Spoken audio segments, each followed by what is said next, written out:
Olá pessoal, sejam muito bem-vindos à novíssima Dama de Ferro TV, o seu canal de notícias e entretenimento. E você está no quadro Resumo de Notícias, em que fazemos um apanhado das principais notícias e analisamos de forma bastante objetiva. Então, vamos às principais notícias e na sequência faremos breves comentários. O Hospital da USP tem quase 300 menores de idade fazendo transição de gênero. Americanas contratam advogado Cristiano Zanin, o futuro ministro do STF, o amigo do Barroso e que também defendeu o Lula na Lava Jato.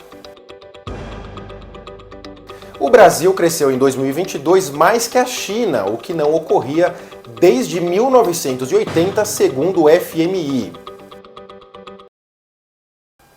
Olha só, o Hospital da USP ele tem quase 300 menores de idade fazendo a chamada transição de gênero.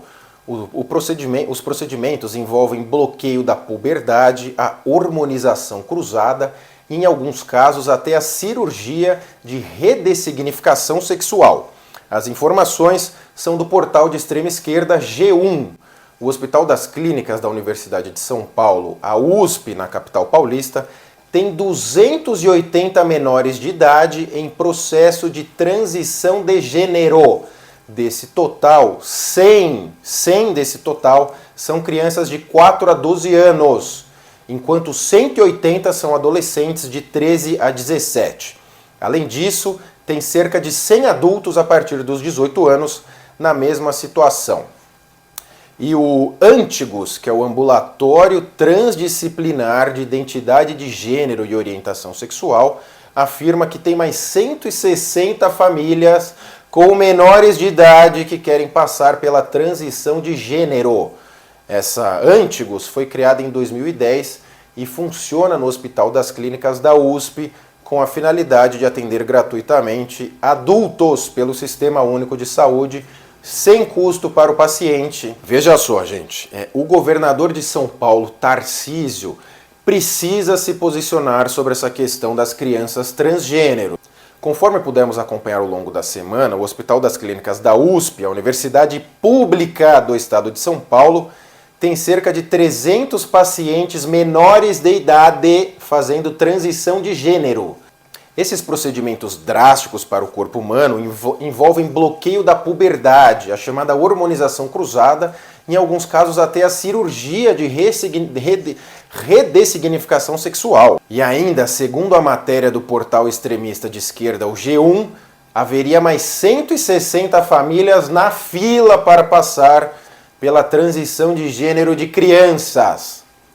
Olha só, ainda que se discuta quem que paga esses procedimentos, se é o SUS pelo governo federal socialista, ou se é a própria USP, a Universidade de São Paulo, via Estado de São Paulo, os procedimentos estão ocorrendo de fato na USP, Universidade de São Paulo, paga pelo contribuinte de São Paulo. Então é fundamental, é mandatório e é obrigatório o governador de São Paulo, o Tarcísio, e o seu secretário de saúde, o Euleses Paiva, se posicionarem com urgência. A sociedade está demandando uma resposta.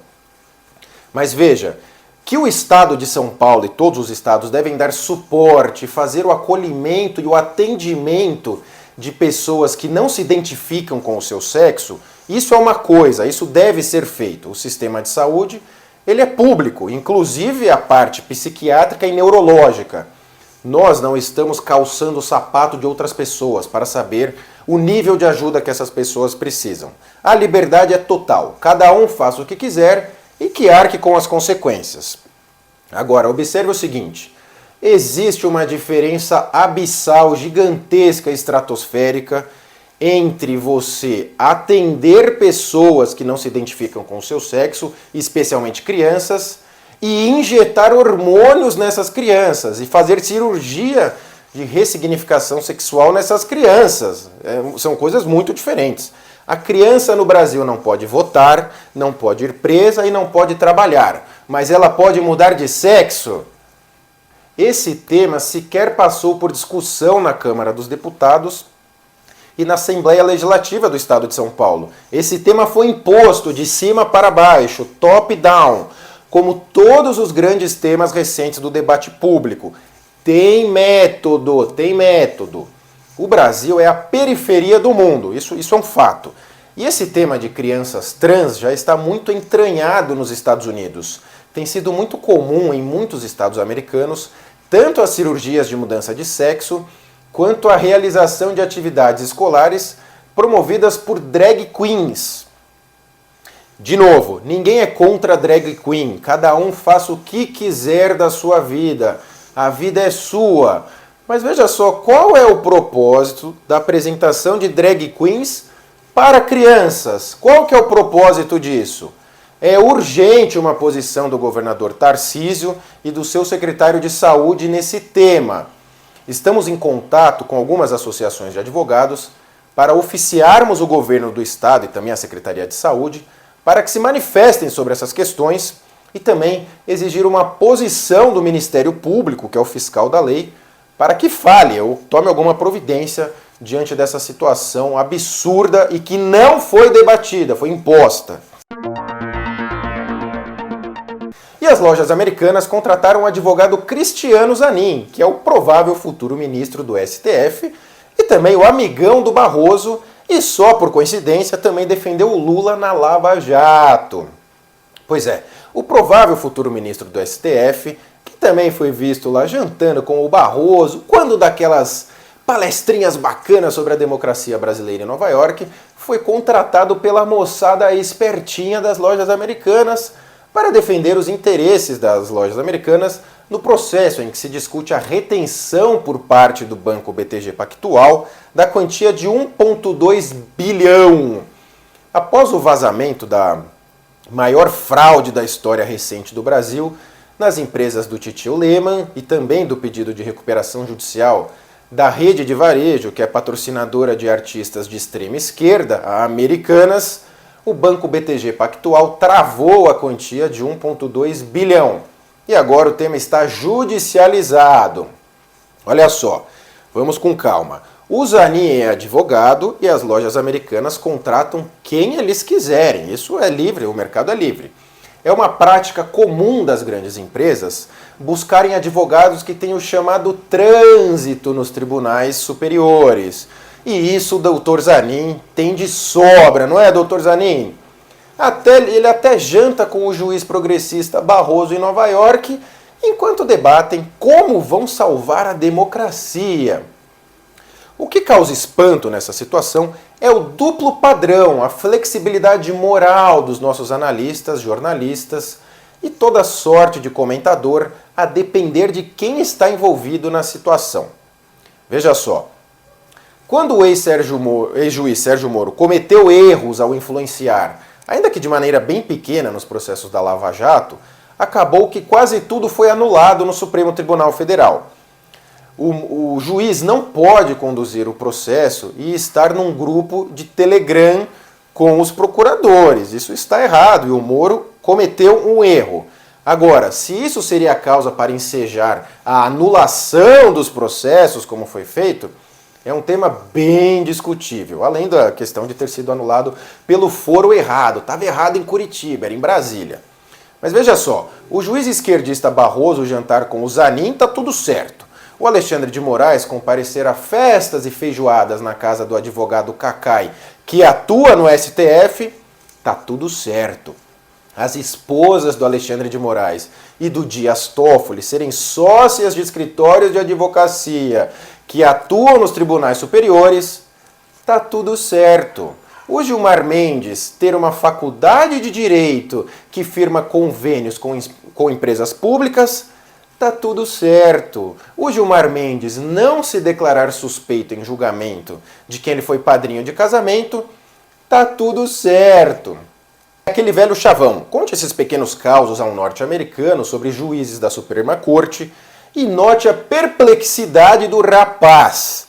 Ou você é celebridade, viu, Barroso? Ou você é juiz. Os dois não combinam. E não basta a mulher de César ser honesta, tem que parecer honesta. Então essas festinhas e jantarzinhos entre advogados que atuam nas cortes superiores e os juízes dessas cortes superiores não pega nada bem e são facilmente evitáveis, A flexibilidade moral dos analistas de plantão diz mais sobre eles do que eles possam imaginar.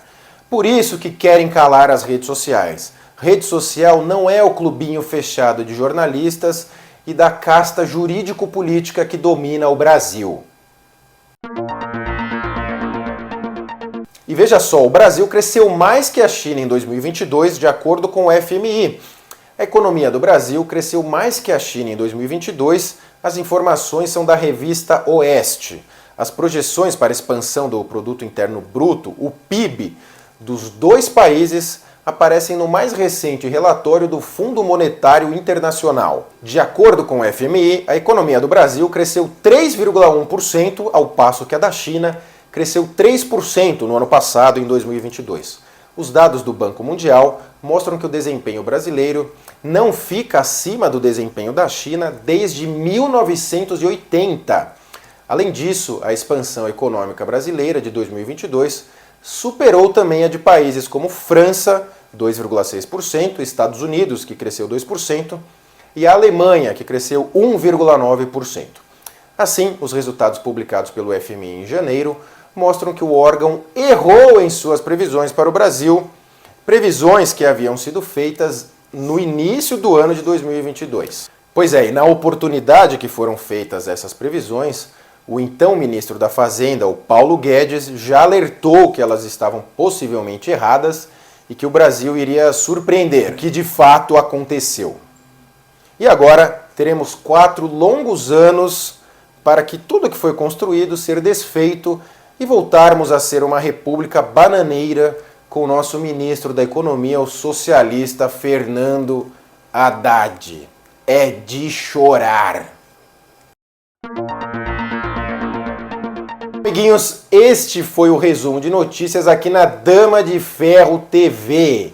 Conta para nós o que você achou, se você curtiu, se tá bacaninha, se não está, dê sugestões, palpites e tudo o mais. E nos veremos muito em breve mesmo, aqui no seu boletim de notícias na Dama de Ferro TV. Até mais!